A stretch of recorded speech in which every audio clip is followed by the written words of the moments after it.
What got you here won't get you there.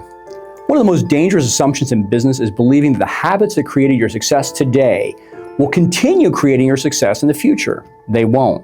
In fact, many of the things that helped you grow initially will eventually become your biggest limitations. That's difficult to accept because success creates attachment. You become attached to the methods, the routines, the decisions, the identity. After all, those things worked. Why would you change them? Because growth changes the game. The skills required to get you to $1 million are not the same skills required to get you to $10 million. The skills required to lead 10 people are not the same skills required to lead 100 people. The skills required to survive are not the same skills required to scale. Yet many founders keep trying to solve new problems with the old identities, with the old tools. That's why growth stalls. Not because they lack ambition, because they're applying outdated operating systems. I see this constantly. A founder who built the company through hustle and grit continues trying to outwork every problem. A founder who built the company through control continues to try to oversee everything. A founder who built the company through personal relationships continues avoiding structure. And eventually, those strengths become weaknesses and liabilities. The very thing that created the momentum starts creating friction. That's why growth requires reinvention. Not once, but repeatedly. Every new level requires a different version of you. More strategic, more disciplined, more patient, more willing to trust people, more willing to let go. Growth is not just expanding a business. It's expanding your capacity as a leader. The businesses that continue growing are led by people willing to evolve, willing to grow,